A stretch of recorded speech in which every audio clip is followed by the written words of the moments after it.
क्या है? तो variety of living organisms found in a particular area is known as biodiversity for that area. यानी कि किसी एरिया में अलग अलग टाइप के प्लांट और एनिमल स्पीशीज प्रेजेंट होंगे, तो वो किसका फॉर्मेशन करेंगे? उस एरिया की बायोडायवर्सिटी का फॉर्मेशन करेंगे। तो सिंपल वे में तो क्या हो गया? बायो मीन्स लाइफ और डायवर्सिटी मीन्स लिविंग ऑर्गेनिज्म। तो variety of living organism particular place place कहे या फिर हम कहेंगे एंटायर अर्थ। अर्थ पर भी क्या है? तो कई टाइप्स के प्लांट एनिमल स्पीशीज प्रेजेंट है, तो वो क्या कहलाएगी? ग्लोबल बायोडायवर्सिटी कहलाएगी।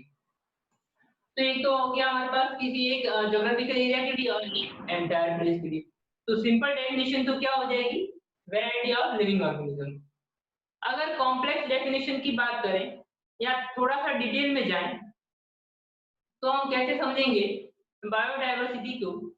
तो different type of gene pool, habitats, ecosystem, plant and animal species, ये सारा क्या कहलाता है? बायोडायवर्सिटी कहलाता है। कि मतलब अलग अलग टाइप की जीन्स, हैबिटेट्स, इकोसिस्टम्स, ये सब क्या कहलाएगा? बायोडायवर्सिटी कहलाएगा। बायोडायवर्सिटी जो टर्म है वो किसके द्वारा दिया गया था? तो वाल्टर रोजन के द्वारा। वाल्टर रोजन जो साइंटिस्ट है, इन्होंने बायोडायवर्सिटी टर्म दिया और इसको डिस्क्राइब किया गया इसी वर्ड को एक सोशियोलॉजिस्ट थे, एडवर्ड विल्सन। तो एडवर्ड विल्सन के द्वारा बायोडायवर्सिटी वर्ड को डिस्क्राइब किया गया, यानी कि बायोडायवर्सिटी के बारे में बताया गया। और बायोडायवर्सिटी टर्म जो है वो किसके द्वारा दिया गया था? तो वाल्टर रोजन के द्वारा बायोडायवर्सिटी टर्म दिया गया। क्लियर? हम जो है वो जनरली हम यहाँ पर जितना भी डाटा कैलकुलेट करेंगे वो प्लांट्स के लिए, एनिमल्स के लिए, फंजाई, हायर स्पीशीज के लिए करेंगे। प्रोकैरियोटिक स्पीशीज के लिए हम बायोडायवर्सिटी जो है वो कैलकुलेट, उनका नंबर जो है वो बायोडायवर्सिटी में इंक्लूड नहीं करते। क्लियर? देखिए बात, तो ये जो डेफिनेशन की बात होगी सबसे पहले कि बायोडायवर्सिटी क्या है और इसके बारे में किसने बताया।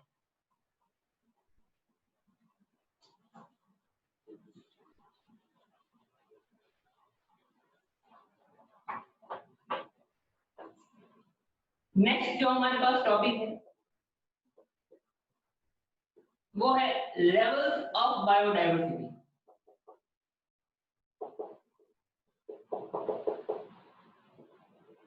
लेवल्स ऑफ बायोडायवर्सिटी में हमें three levels of biodiversity, biodiversity हम तीन लेवल पर हम यहाँ पर स्टडी करने जा रहे हैं। सबसे पहला है जेनेटिक डाइवर्सिटी। और ये क्वेश्चन भी है, एग्जाम में क्वेश्चन भी पूछा जाता है कि लेवल्स ऑफ बायोडायवर्सिटी को एक्सप्लेन करो। 3 मार्क्स के लिए भी आ सकता है और 1 मार्क्स के लिए भी अलग अलग तीनों डेफिनेशन पूछ सकते हैं। तो आपको ध्यान में रखना है, ये वाला क्वेश्चन इंपॉर्टेंट है, तो इसको ध्यान में रखना है। सबसे पहले बात करते हैं हम जेनेटिक डाइवर्सिटी की। तो जेनेटिक डाइवर्सिटी क्या है? Intra specific diversity. Genetic diversity क्या है? Intra specific diversity. Intra specific diversity का मतलब हुआ, इंट्रा का मतलब तो क्या हो गया? स्पीशीज, स्पेसिफिक का मतलब हो गया स्पीशीज और इंट्रा का मतलब हो गया एक ही स्पीशीज में। तो एक सिंगल स्पीशीज में जो डाइवर्सिटी देखी जाती है वह कौन सी डाइवर्सिटी है? Genetic diversity. और नाम से मालूम चल रहा है जेनेटिक डाइवर्सिटी का है, मतलब कहीं ना कहीं किससे रिलेटेड है? ये जीन से रिलेटेड है। यानी कि एक ही स्पीशीज में जेनेटिक कंपोजिशन की वेरिएशन वेरिएशन जो है वो क्या कहलाएगा? वहां पर जेनेटिक डाइवर्सिटी कहलाएगा। एक ही स्पीशीज में उसके जेनेटिक कंपोजिशन में वेरिएशन से वहां पर क्या हो जाएगी? जेनेटिक डाइवर्सिटी कहलाएगी। इसको हम एग्जांपल से समझते हैं। इंपॉर्टेंट है पहला एग्जांपल, राउ या वॉमिट हो गया। एक प्लांट पे राउ या वॉमिट हो गया, कहां पर ग्रो होता है? तो ये हिमालयन रीजन में ग्रो होता है। और ये जो प्लांट है, इस प्लांट से केमिकल रिलीज किया जाता है रेजरपिन। क्या रिलीज किया जाता है? रेजरपिन केमिकल रिलीज किया जाता है। अब ये जो प्लांट है, ये हिमालयन रीजन की अलग अलग रेंजेस में इस जो केमिकल जो सिक्रेशन है, इसकी कंसंट्रेशन भी अलग है और इसका पोटेंशियल भी क्या है, अलग अलग। मतलब कुछ जगह पर तो ज्यादा इफेक्टिव, कुछ जगह से कम इफेक्टिव रेजरपिन मिलता है इस प्लांट से। तो एक ही स्पीशीज में अलग अलग वैरायटी मिल रही है। वो वैरायटी किस कारण डेवलप हो गई? तो वहां के हैबिटेट के कारण, वहां के हैबिटेट के कारण अलग अलग वैरायटीज वहां पर डेवलप हो गई। तो क्या एग्जांपल है? रावोल्फिया वोमिटोरिया जो है हिमालयन रीजन में ग्रो होता है, इससे केमिकल रिलीज किया जाता है रेजरपिन। और ये जो केमिकल है, ये किसमें ट्रीटमेंट में आवश्यक होता है? तो हाइपरटेंशन जो है उसके ट्रीटमेंट के लिए जरूरी होता है रेजरपिन। और इसकी जो कंसंट्रेशन है और जो पोटेंशियल है जिसका जो, वो अलग अलग हिमालयन रीजन से अलग अलग मिलता है सेम टाइप के स्पीशीज से। तो पहला एग्जांपल हो गया जेनेटिक डाइवर्सिटी का। मतलब आप समझ रहे हैं कि एक ही स्पीशीज में अलग अलग टाइप के जो है वो क्या है, प्लांट्स या एनिमल्स, तो क्या कहलाएगा वो जेनेटिक डाइवर्सिटी। दूसरा है राइस। अगर हम राइस की बात करें तो इंडिया में लगभग राइस की 50,000 वेराइटीज है। और तीसरा है मैंगो। मैंगो की कितनी वेराइटीज है? लगभग 1000 वेराइटीज इंडिया में प्रेजेंट है। तो ये क्या है? Genetic diversity. Competition point of view से इंपॉर्टेंट है, पहले क्वेश्चन आ चुका है। रावोल्फिया वोमिटोरिया का रेजरपिन सीक्रेट रिलीज करता है। राइस की कितनी वेराइटीज है इंडिया में? तो 50,000 से भी ज्यादा वेराइटीज है। और मैंगो की भी 1000 से ज्यादा वेराइटीज है। तो एक स्पीशीज में, यानी कि सब स्पीशीज के बारे में कि कितनी सब स्पीशीज है, एक पर्टिकुलर स्पीशीज में कितनी सब स्पीशीज है, वो क्या है? Genetic diversity. समझ रहे हो ना बात को, कि एक ही स्पीशीज में कितनी सब स्पीशीज है, वो क्या है वहां पर? Genetic diversity. जेनेटिक कंपोजिशन में थोड़ा सा डिफरेंस या जेनेटिक कंपोजिशन में वेरिएशन। ये आपको तीनों एग्जांपल ध्यान में रखने। तो हमारे पास फर्स्ट डेफिनेशन पूरी हुई, genetic diversity, levels of biodiversity.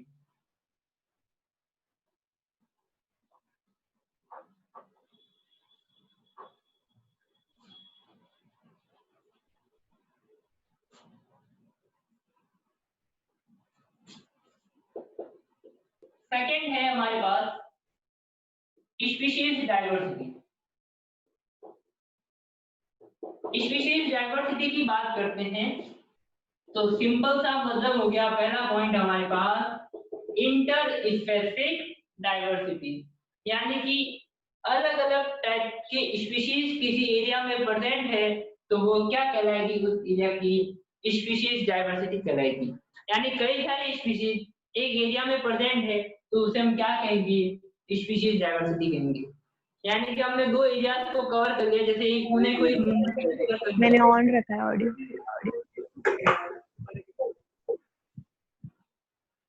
Pune और मुंबई जैसे हमने दो एरियाज को कवर कर, हमने अब कंपेयर करें तो जैसे स्पीशीज जो है वो पुणे में क्या है, ज्यादा है, और मुंबई में जो है कम। मतलब अलग अलग टाइप के ऑर्गेनिजम्स जो है वो एक एरिया में ज्यादा है, दूसरे एरिया में कम, तो वो क्या कहलाता है? स्पीशीज डाइवर्सिटी कहलाता है, कि अलग अलग टाइप के प्लांट और एनिमल स्पीशीज। अगर हम यहाँ पर एग्जाम्पल की बात करें तो जो वेस्टर्न घाट्स है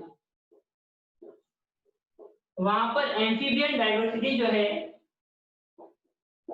वो ज्यादा है, किसकी तुलना में? ईस्टर्न घाट्स की तुलना में।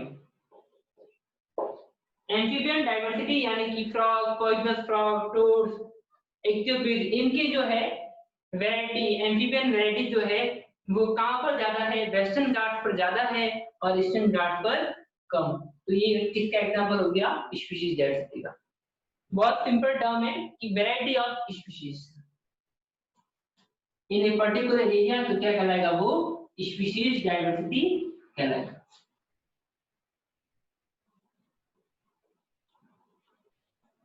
बहुत ही अच्छा क्वेश्चन बनेगा, जब भी बनेगा तो वेस्टर्न घाट से ईस्टर्न घाट में ज्यादा क्या है, एम्फीबियन डाइवर्सिटी। इस पॉइंट को ध्यान में रखना है, कंफ्यूजन क्रिएट करता है ये पॉइंट। थर्ड है हमारे पास इकोसिस्टम डाइवर्सिटी।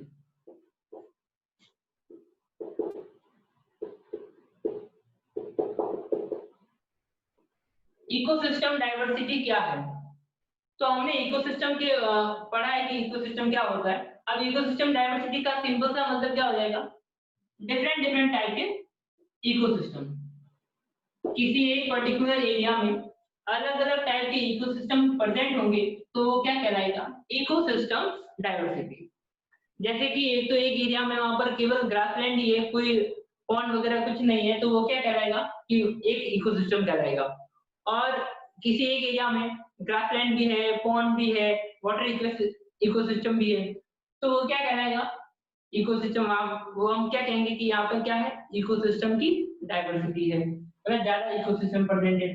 तो different different types of ecosystem found in a particular geographical area is known as ecosystem diversity. जैसे हम बात करें इंडिया की,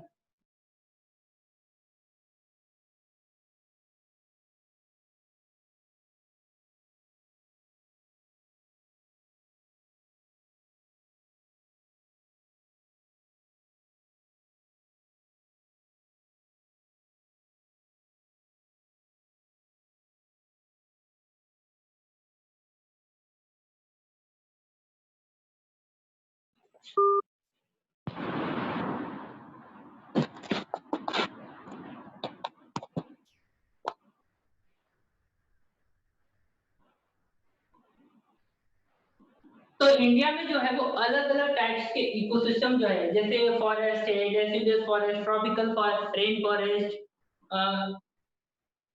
वाटर लेक पॉन्ड, ये सारे ना। तो इंडिया में क्या है, इकोसिस्टम डाइवर्सिटी ज्यादा है। अगर हम कोई कंट्री ले लें जैसे नॉर्वे है, इनकी तुलना में इंडिया में क्या है, इकोसिस्टम डाइवर्सिटी ज्यादा है। उसी तरह से हम इंडिया के अंदर ही हम एक एग्जांपल ले लें, जैसे वेस्टर्न घाट की बात कर रहे हैं। तो अब वेस्टर्न घाट की बात करें तो वेस्टर्न घाट में इकोसिस्टम डाइवर्सिटी ज्यादा है किसकी तुलना में, जो लद्दाख है उसकी तुलना में। तो लद्दाख की तुलना में क्या हो गया, वहां पर स्पीशीज डाइवर्सिटी किसकी ज्यादा, सॉरी, इकोसिस्टम डाइवर्सिटी कहां पर ज्यादा है, वेस्टर्न घाट में। मतलब वेस्टर्न घाट में ज्यादा टाइप्स के इकोसिस्टम प्रेजेंट है किसकी तुलना में, लद्दाख की तुलना में। तो ये हमारे पास levels of biodiversity topic complete हुआ। आपको ध्यान में रखना है genetic diversity, species diversity and ecosystem diversity. 1 mark question भी आ सकता है और 3 मार्क्स का क्वेश्चन भी यहाँ से आ सकता है।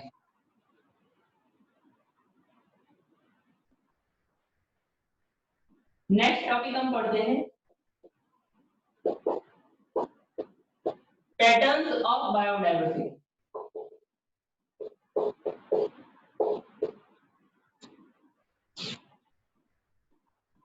पैटर्न्स ऑफ बायोडाइवर्सिटी, हम यहाँ पर 2 पैटर्न पढ़ेंगे। सबसे पहला है लैटिट्यूडनल एंड एल्टीट्यूडनल।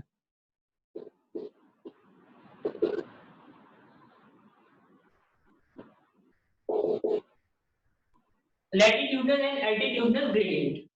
तो सबसे पहले हम बात करते हैं लैटिट्यूडनल ग्रेडियंट के बारे में।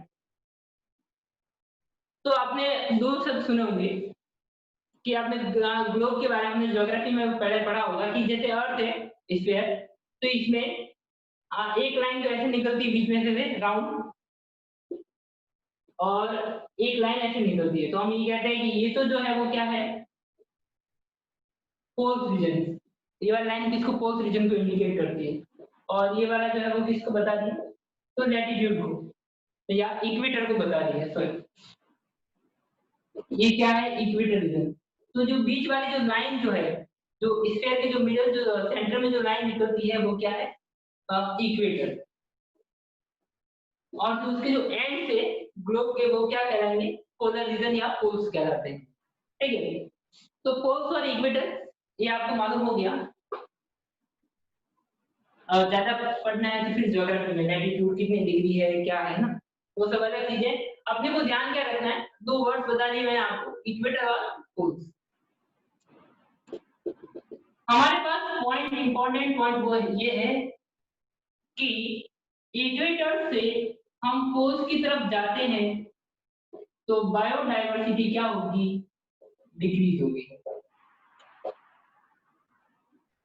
बायोडायवर्सिटी डिक्रीज होगी कब, जब हम इक्वेटर से पोल्स की तरफ जाते हैं। यानी कि हम प्लेन एरिया से हाइट की तरफ जाएंगे तो बायोडायवर्सिटी क्या होगी, कम होगी। यानी कि अलग अलग टाइप के प्लांट और स्पीशीज जो है उनकी वैरायटी जो है वो इक्वेटर से पोल्स की ओर जाने पर क्या होगी, कम होगी। तो जिस जिस कंट्री का इक्वेटर पर रीजन है, जो जो कंट्री इक्वेटर पर है उनमें क्या होगी, स्पीशीज डाइवर्सिटी वहां पर क्या है, ज्यादा है। और जो कंट्री इक्वेटर से काफी ज्यादा दूर है तो वहां पर बायोडाइवर्सिटी क्या है, कम। आपने भी नाम सुना है Amazon rain forest. Amazon rain forest जो है इसको क्या बोलते हैं, लंग्स ऑफ अर्थ बोलते हैं।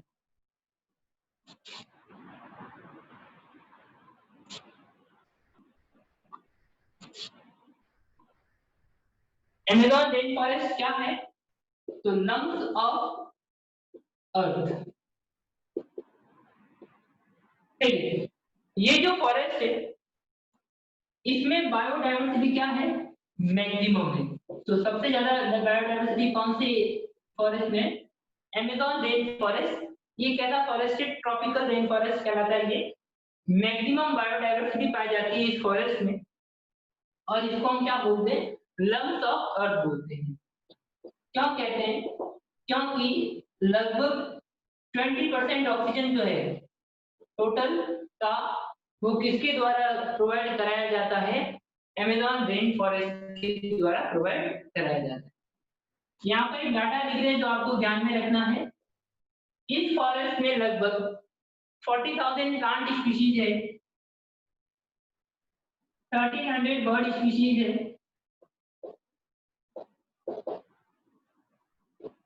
3000 फिशेज स्पीशीज है, 427 एम्फीबियंस एंड रेप्टाइल्स है, सॉरी मैमल्स एंड 378 स्पीशीज जो है वो क्या है यहाँ पर, रेप्टाइल्स की। तो ये क्या है, डाटा आपको ध्यान में रखना है, एग्जाम में पूछा जाता है। और ये डाटा जो है वो पुराना डाटा है, ठीक है ना, एनसीईआरटी का डाटा है, पुराना डाटा है, अभी चेंज हो गया है, लेकिन फिर भी आपको यही डाटा ध्यान में रखना है क्योंकि नीट में जो क्वेश्चन आएगा वो एनसीईआरटी से ही आएगा। तो आपको डाटा याद करके रखना है कि 40,000 प्लांट स्पीशीज है, 1300 बर्ड स्पीशीज है, 3000 fishes species, 427 amphibian and mammal species और 378 रेप्टाइल स्पीशीज कहाँ पर प्रेजेंट है, अमेज़न रेन फॉरेस्ट में। क्लियर है इसी बात। तो हम क्या पढ़ रहे थे कि लैटिट्यूडनल ग्रेडियंट पढ़ रहे हैं, यानी कि जैसे जैसे हम इक्वेटर से पोल्स की ओर जाएंगे तो स्पीशीज डाइवर्सिटी क्या होगी, कम होगी। ये जो फॉरेस्ट है वो क्या होगा, इसलिए यहाँ पर स्पीशीज डाइवर्सिटी क्या है, ज्यादा है।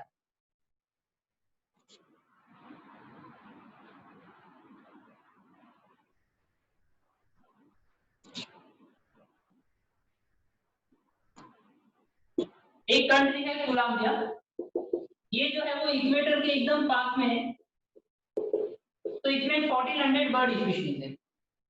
थोड़ा सा इक्वेटर से दूर की तरफ जाएं, न्यूयॉर्क एक कंट्री है जहां पर केवल 105 बर्ड स्पीशीज ही है। हम स्पीशीज की बात करें, नंबर की नहीं, आप ध्यान में रखना इस बात को। तो ये जो है वो थोड़ा, ये इक्वेटर के एकदम नजदीक है कोलंबिया। तो कितना है, 1400 बर्ड स्पीशीज। जैसे जैसे हम दूर जाएंगे तो वहां पर बर्ड स्पीशीज क्या हो रही है, कम हो रही है। ठीक है, तो ये आपको ध्यान में रखना है, ये डाटा सिंपल सा कि कहां पर बर्ड स्पीशीज ज्यादा है, तो जो इक्वेटर के पास में है और जो दूर है इक्वेटर से वहां पर स्पीशीज डाइवर्सिटी क्या है कम। ये भी एनसीईआरटी का डाटा है, आपको ध्यान में रखना है, क्वेश्चन है। क्लियर है इतनी सी चीज?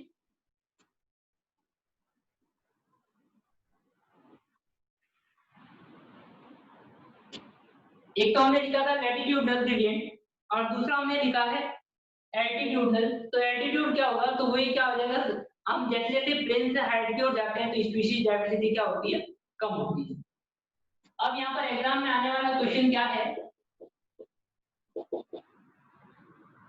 कि ट्रॉपिकल रेन फॉरेस्ट में स्पीशीज डाइवर्सिटी ज्यादा क्यों है। ट्रॉपिकल रेन फॉरेस्ट में स्पीशीज डाइवर्सिटी मैक्सिमम क्यों है, ये क्वेश्चन पूछा जाता है। ठीक है ना, इंपॉर्टेंट है कि ट्रॉपिकल रेन फॉरेस्ट में स्पीशीज डाइवर्सिटी ज्यादा क्यों है दूसरे एरिया की तुलना में। तो हम क्या देखेंगे, एक तो less seasonal variation, seasonal variation कम है, यानी कि एनवायरनमेंट क्या रहता है, नियरली कांस्टेंट एनवायरनमेंट रहता है कहां पर, ट्रॉपिकल रेन फॉरेस्ट में।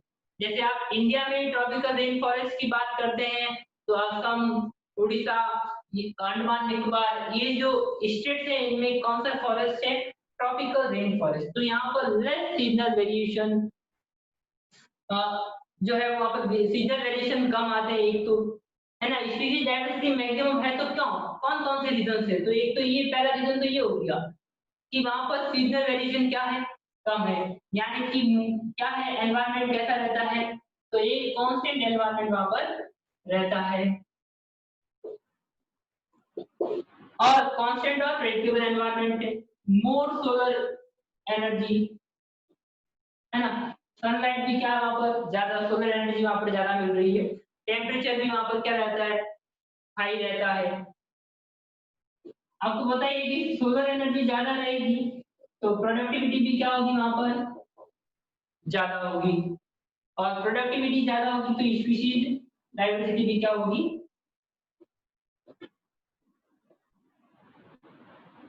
ज्यादा होगी। यहाँ पर क्या है, सोलर एनर्जी भी ज्यादा रहेगी, रेनफॉल भी क्या रहता है यहाँ पर, ज्यादा रहता है। तो इस कारण से ये जो है ट्रॉपिकल एरियाज में स्पीशीज डाइवर्सिटी ज्यादा होती है किसकी तुलना में, टेम्परेट एरियाज की तुलना में, क्योंकि सीजनल वेरिएशन कम आते हैं, कांस्टेंट एनवायरनमेंट रहता है, टेम्परेचर हाई रहता है, रेनफॉल हाई रहता है, सोलर एनर्जी हाई रहती है, जिससे प्रोडक्टिविटी ज्यादा होती है। प्रोडक्टिविटी ज्यादा होगी तो स्पीशीज डाइवर्सिटी भी क्या होगी, ज्यादा होगी। तो ये आपको क्वेश्चन ध्यान में रखना है। क्लियर है यहाँ तक? कोई एक जना बताओ प्रोडक्टिविटी के बारे में जल्दी से।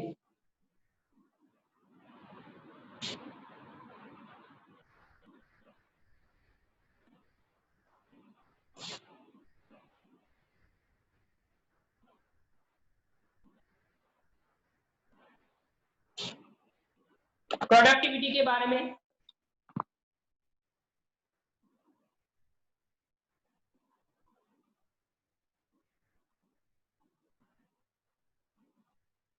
कोई भी एक,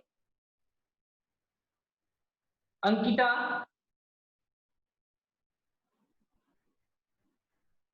अर्पिता, प्रोडक्टिविटी।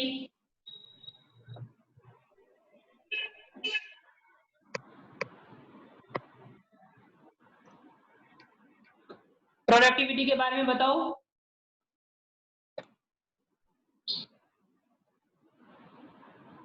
अभिषेक, आदित्य,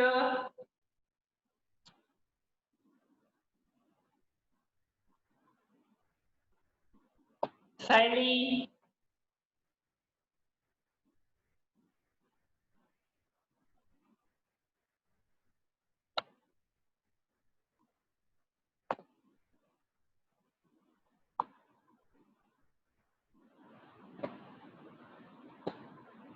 किसी को मालूम नहीं क्या प्रोडक्टिविटी क्या है? बहुत ज्यादा पढ़ रहे हो तो देना, इसलिए देखो हमने बहुत बार बताया प्रोडक्टिविटी क्या है, rate of biomass biomass in an ecosystem. हाँ, rate of biomass formation in an ecosystem. बोलो types, types of productivity. Gross productivity. Very good, one more. Gross primary productivity and second is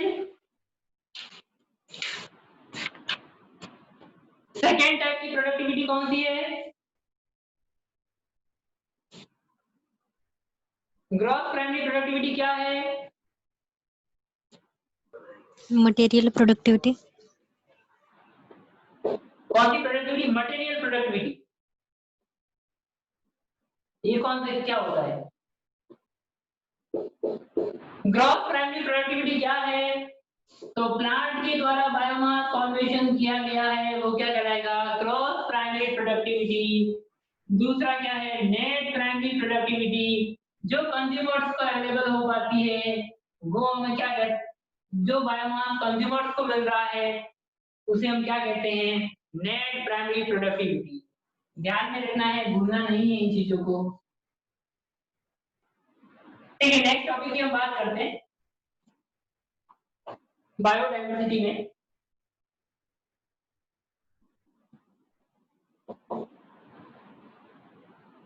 पहला तो हमने पढ़ लिया gradient के बारे में, उसी तरह से हमें दूसरा पढ़ना है स्पीशीज एरिया रिलेशनशिप के बारे में। सेकंड टॉपिक जो पढ़ने जा रहे हैं पैटर्न्स ऑफ बायोडायवर्सिटी में। कैमरा ऊपर कीजिए। स्पीशीज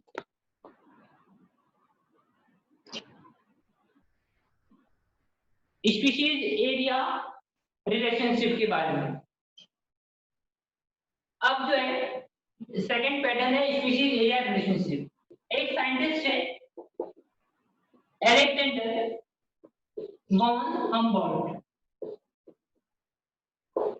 ये साइंटिस्ट है अलेक्जेंडर वॉन हम्बोल्ट।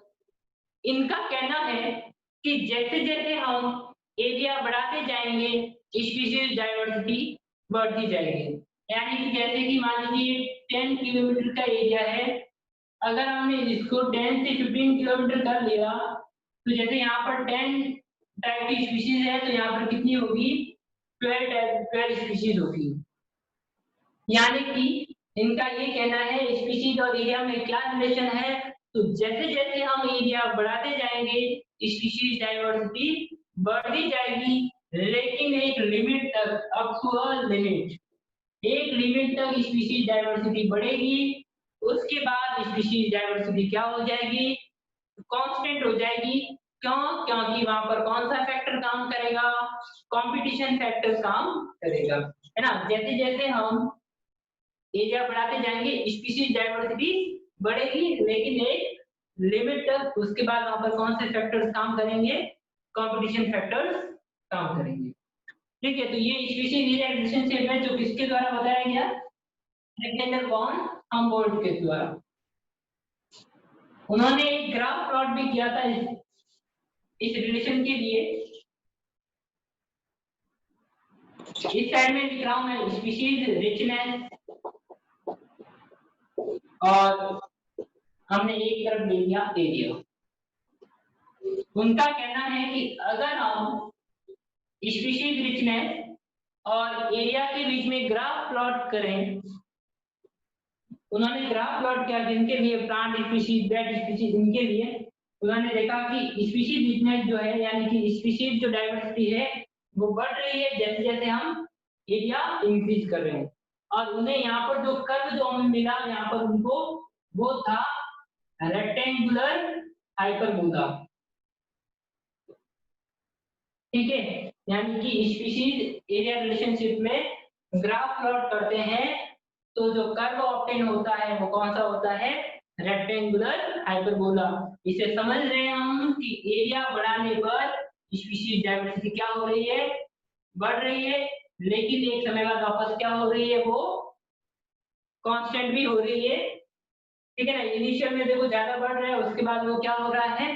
कांस्टेंट हो रहा है। मतलब एक लिमिट तक तो बढ़ता है, उसके बाद दूसरे फैक्टर्स वहां पर काम करते हैं। उन्होंने इसके लिए एक इक्वेशन दी है S equal to C A Z. ठीक है, न्यूमेरिकल्स तो आएंगे नहीं।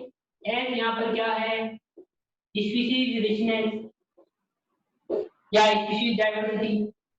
C यहाँ पर क्या है, तो इंटरसेप्ट, y माइनस इंटरसेप्ट, ये y एक्सिस, इसमें से इंटरसेप्ट माइनस कर लो तो वो क्या है C। A और क्या है, तो एरिया, और Z यहाँ पर है रिग्रेशन कोफिशिएंट। Z क्या है, रिग्रेशन कोफिशिएंट, या फिर इसे हम कहेंगे स्लोप ऑफ लाइन। ठीक है, तो ये इक्वेशन आपको ध्यान में रखनी है। कर्व कौन सा ऑब्टेन हो रहा है हमें यहाँ पर, रेक्टेंगुलर हाइपरबोला। S क्या है, स्पीशीज डाइवर्सिटी। C क्या है, y minus intercept, A area, Z regression coefficient. Regression coefficient मतलब क्या होता है, तो dependency, species richness, species diversity का एरिया के साथ में डिपेंडेंसी कौन बता रहा है, Z रिग्रेशन कोफिशिएंट। ठीक है, अब ये जो इक्वेशन, इसमें न्यूमेरिकल तो आएंगे नहीं, केवल ये इक्वेशन ध्यान में रखना है आपको। क्लियर है इस बात। अगर इसी इक्वेशन को हम लॉग में कन्वर्ट करें, ठीक है, तो लॉग में कन्वर्ट करेंगे तो क्या हो जाएगा, यहाँ पर लॉग से मल्टीप्लाई करोगे तो यहाँ पर हो जाएगा log s equal to log c plus Z log a। Over आगे आ जाएगा ना। मेरे मैथमेटिक्स नहीं है तो तुम्हें ये इक्वेशन ज्यादा ध्यान लगानी है। log s equal to log c plus Z log a।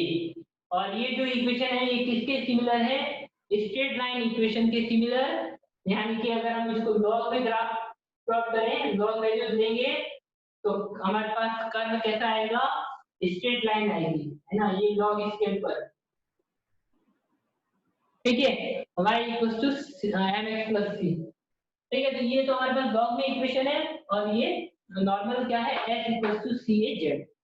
अब ये जो z जो है, ये स्मॉलर एरिया के लिए तो इसकी वैल्यू होगी 0.1 से 0.2, और बड़े एरिया के लिए इसकी वैल्यू होगी 0.6 से 1.2। डाटा डायरेक्ट याद रखना है, कैलकुलेटेड डाटा है स्मॉलर एरिया के लिए। यानी कि छोटे एरिया जो है, मतलब आप स्मॉल एरिया इंक्रीज करोगे तो डाइवर्सिटी भी क्या होगी, कम ही इंक्रीज होगी, और एक बड़ा एरिया इंक्रीज करते हो तो वहां पर स्पीशीज डाइवर्सिटी भी क्या होगी, ज्यादा होगी। जैसे अगर आप एक बहुत बड़ा एरिया इंक्रीज करते हो तो ये जो स्लोप जो है ना, ये ज्यादा क्या हो जाएगा, इस y एक्सिस की तरफ आएगा, जिसको हम बोलते हैं कि स्लोप जो है वो ज्यादा स्टीप होगा। कब होगा, जब एक बहुत बड़ा एरिया इंक्रीज किया है ना, तो ये ज्यादा यहाँ पर y की तरफ झुकेगा, यानी कि स्पीशीज डाइवर्सिटी ज्यादा इंक्रीज होगी एरिया इंक्रीज करने के साथ। क्लियर है इसी बात, तो आपको ये ध्यान में रखना है ग्राफ के साथ में। दो इक्वेशन है, ठीक है, कैलकुलेटेड वैल्यूज आपको ध्यान में रखनी है, 0.1 टू 0.2 स्मॉलर एरिया के लिए, 0.6 से 1.2 लार्जर एरिया के लिए।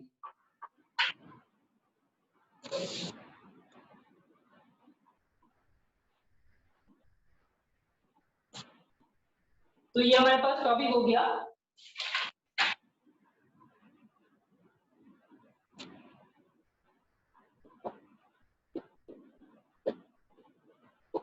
नेक्स्ट है हमारे पास इंपोर्टेंस ऑफ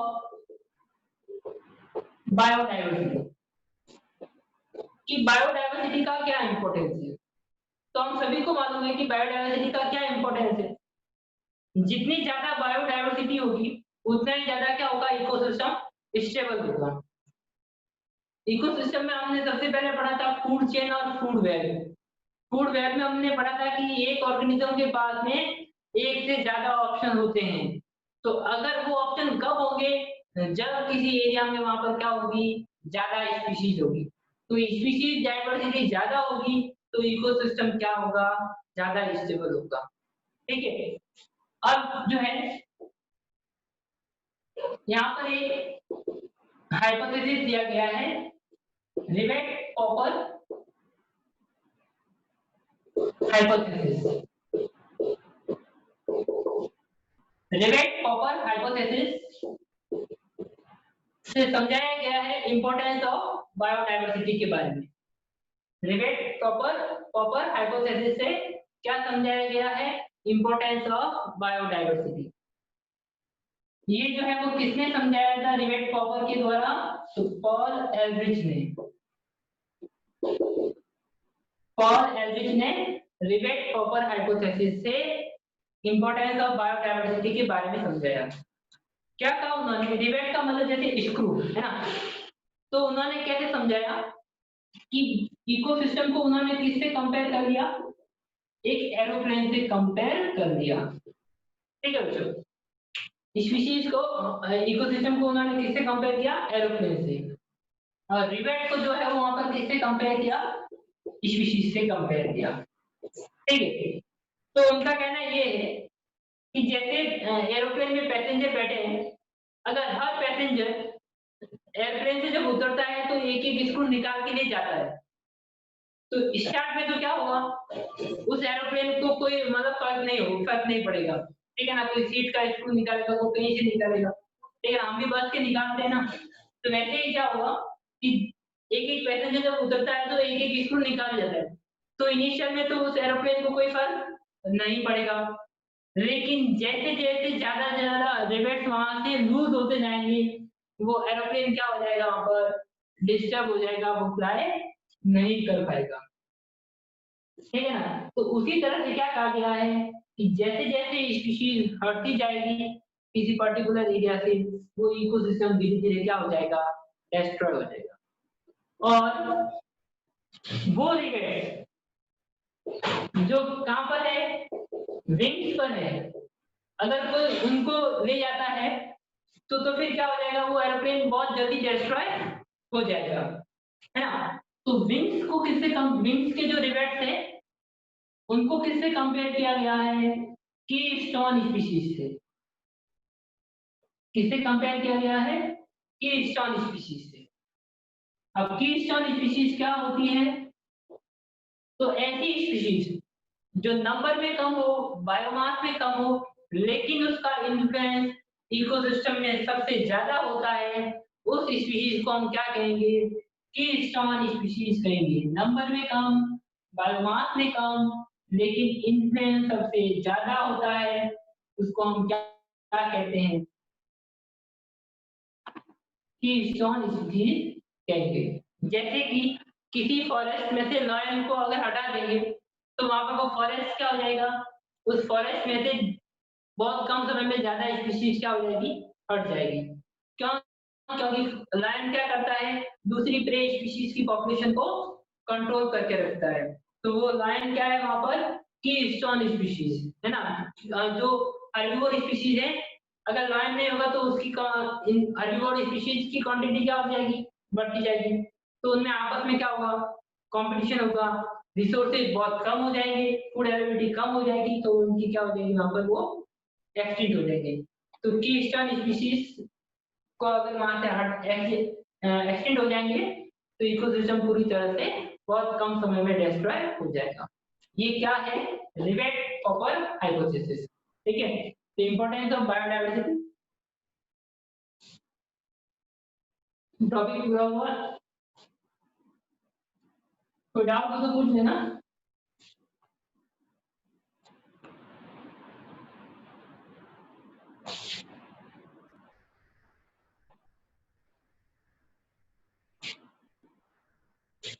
नेक्स्ट है हमारे पास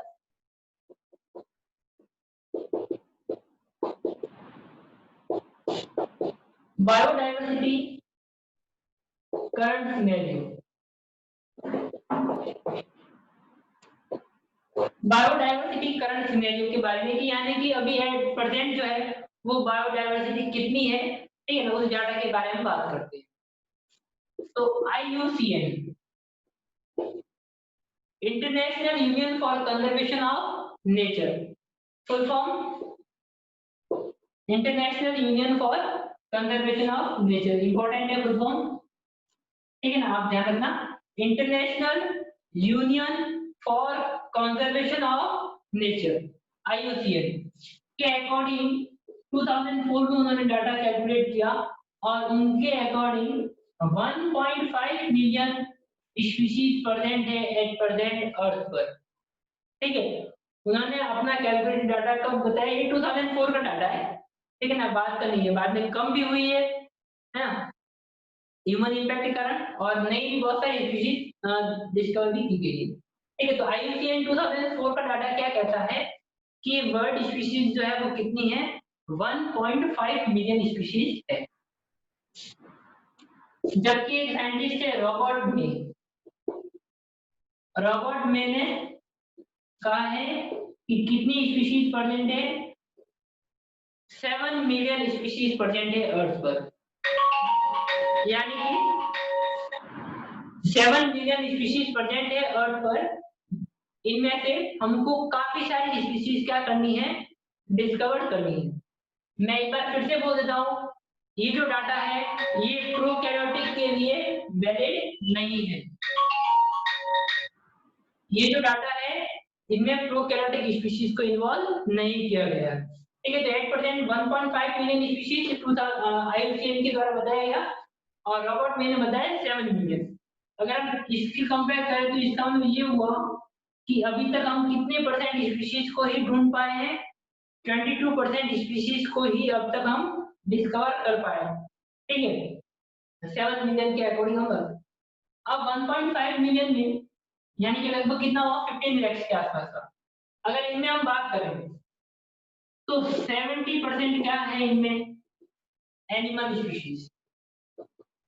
1.5 मिलियन में 70% क्या है, एनिमल्स है, और 70% में भी क्या है यहाँ पर, एनिमल्स में भी सबसे ज्यादा क्या है, इंसेक्ट्स। एनिमल्स का फिर 70% जो है वो क्या है, इंसेक्ट्स है, यानी कि अगर 10 एनिमल है तो उसमें से 7 कौन होंगे, इंसेक्ट्स। ठीक है, तो सबसे ज्यादा डाइवर्सिटी किसकी है, इंसेक्ट्स की।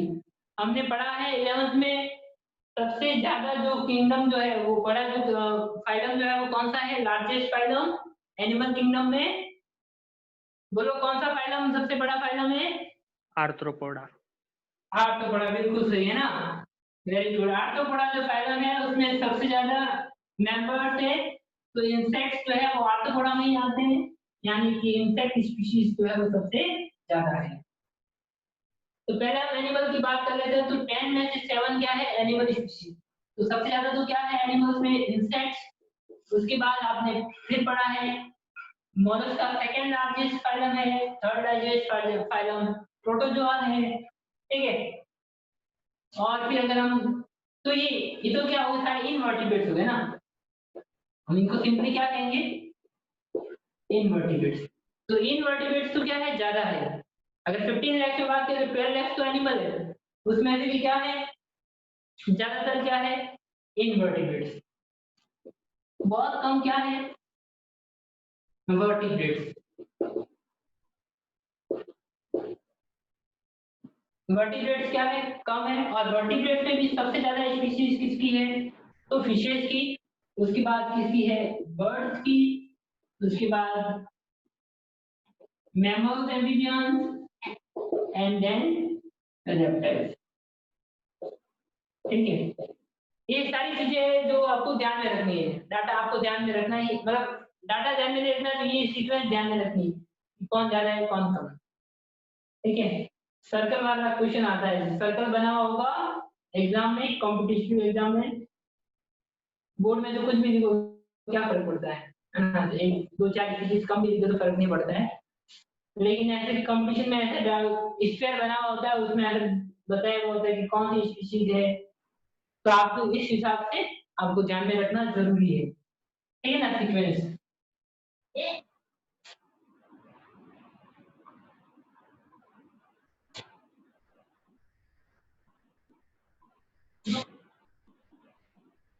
तो 1.5 मिलियन में हम बात कर रहे हैं, प्लांट की बात करते हैं।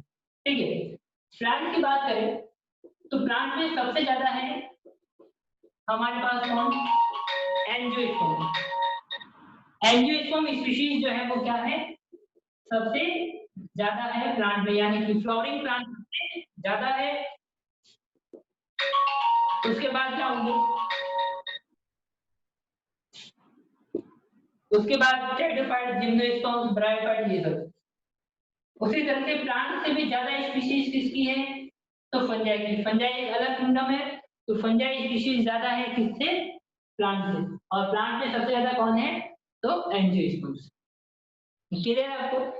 तो इस तरह से आपको ये डाटा ध्यान में रखना है कि कौन सी कितनी स्पीशीज प्रेजेंट है एट प्रेजेंट, और क्या उनका सीक्वेंस है। ठीक है, ये हो गया हमारे पास। नेक्स्ट टॉपिक की हम बात करते हैं,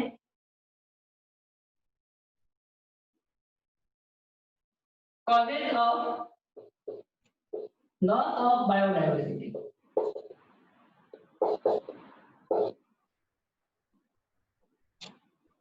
कि बायोडाइवर्सिटी लॉस की कौन कौन से रीजन है ना, ये क्वेश्चन आता है यहाँ से। ठीक है, आपको ध्यान में रखना ही है इसको। Causes of loss of biodiversity, कि बायोडाइवर्सिटी जो है वो कम हो रही है, इसका क्या कारण है। तो इसका मेन रीजन क्या है, due to growing human population, है ना। सभी समस्या को एक ही का जो है वो एक ही नाम है, क्या, growing of human population. Human population ज्यादा इंक्रीज होने के कारण बायोडाइवर्सिटी क्या हो रही है, कम हो रही है। जैसे जैसे ह्यूमन पॉपुलेशन बढ़ती है वैसे वैसे क्या होता है, वहां पर हैबिटेट जो है वो क्या हो जाता है, एनिमल और प्लांट स्पीशीज का कम हो जाता है, लैंड हम यूज कर लेते हैं। इसके अलावा प्लांट स्पीशीज को हम किसके लिए यूज करें, तो फाइबर्स में ना, जो हमारे जो डेली यूज में आने वाली चीजें हैं उनके लिए हम जो ट्रीज वगैरह को कट करते हैं। तो लॉस ऑफ बायोडाइवर्सिटी किस कारण हो रहा है, ह्यूमन पॉपुलेशन के कारण। और इसमें 4 मेजर कॉजेज बताए गए। ठीक है, 4 कॉजेज बताए गए। सबसे पहला कॉज है हैबिटेट लॉस एंड फ्रेगमेंटेशन। एक रीजन आज पढ़ लेते हैं, बाकी नेक्स्ट क्लास में पढ़ते हैं। ठीक है, फर्स्ट रीजन क्या है, habitat loss and fragmentation. Habitat loss का मतलब क्या हुआ, तो जैसे कि मान लीजिए इतना फॉरेस्ट है, अब ह्यूमन पॉपुलेशन बढ़ी, हमने इतने इतने फॉरेस्ट को क्या कर लिया, कट कर लिया, किसमें कन्वर्ट कर लिया, है ना, रेजिडेंशियल एरिया में कन्वर्ट हो गया वो।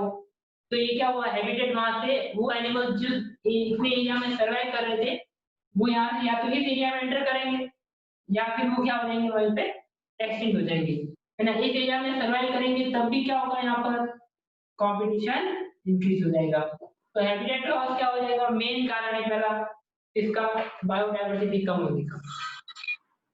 दूसरा कारण है फ्रेगमेंटेशन।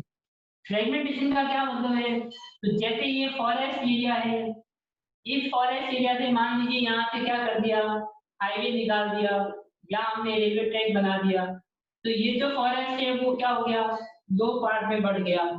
ठीक है, अब 2 पार्ट में बढ़ गया तो दोनों यहाँ पर क्या हो जाएंगे, 2 अलग अलग एरिया बन जाएंगे। जो एनिमल माइग्रेट नहीं कर सकते हैं उनके लिए क्या हो जाएगा, बहुत बड़ी प्रॉब्लम हो जाएगी, है ना। तो फिर वहां पर वो क्या है, दो एक ही चीज के मेंबर्स अलग अलग तरफ रह जाएंगे, तो हो सकता है उनमें रिप्रोडक्शन ना हो, तो वो फिर क्या हो जाएंगे, अल्टीमेटली एक एरिया से एक्सटिंक्ट हो जाएंगे, दूसरे एरिया में जो है वो सर्वाइव करेंगे। ठीक है, तो इस तरह से भी क्या होता है, बायोडाइवर्सिटी जो है वो कम होगी। तो हमारे पास फर्स्ट रीजन क्या हुआ बायोडाइवर्सिटी लॉस का, हैबिटेट लॉस एंड फ्रेगमेंटेशन। समझ में आया ना यहाँ तक? अगर आपको कोई डाउट है आज जो हमने पढ़ा है तो पूछ लो।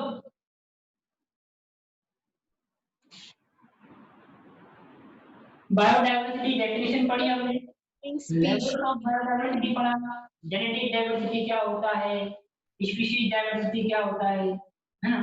फिर उसके बाद हमने पढ़ा patterns of biodiversity. Patterns of biodiversity में हमने 2 पढ़ा, लैटिट्यूडनल पैटर्न और दूसरा है हमारे पास स्पीशीज एरिया रिलेशनशिप। लैटिट्यूडनल हमने ये पढ़ा कि पॉइंट आपको ध्यान में रखना ही है, इक्वेटर से पोस्ट की ओर जाएंगे तो स्पीशीज डाइवर्सिटी क्या होगी, कम होगी। ठीक है, अमेज़न रेन फॉरेस्ट जो है वहां पर क्या है, स्पीशीज डाइवर्सिटी मैक्सिमम है। लंग्स ऑफ फॉरेस्ट का, लंग्स ऑफ अर्थ कहा जाता है इसको। कौन कौन सी स्पीशीज कितनी है, तो 40,000 प्लांट स्पीशीज है, 1300 बर्ड स्पीशीज है, 3000 फिशेज स्पीशीज है, 427 मैमल्स एंड एम्फीबियन स्पीशीज है और 378 रेप्टाइल स्पीशीज है। डाटा कैसे याद करोगे? तो डाटा जब भी पढ़ते हो लिखना है तभी याद होगा, बिना लिखे डाटा याद नहीं होगा। आज के होमवर्क आपको बता दिए जाते हैं। पहला होमवर्क ये लेवल्स ऑफ बायोडायवर्सिटी,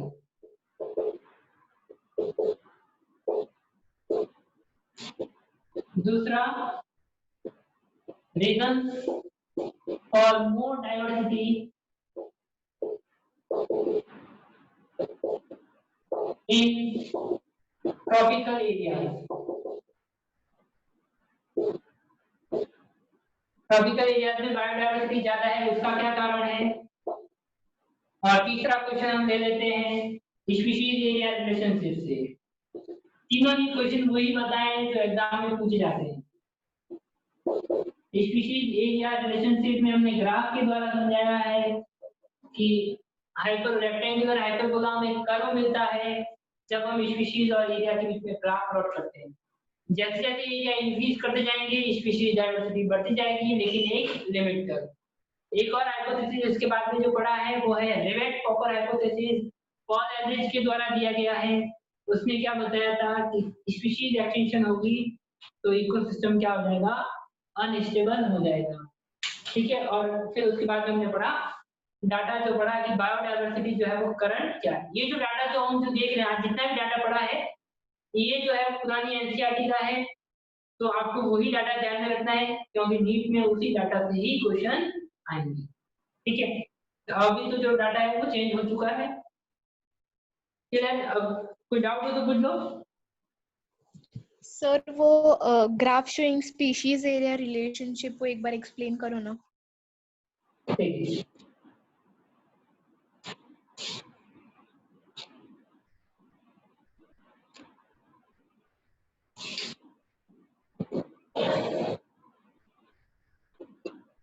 क्या है स्पीशीज रिलेशंस?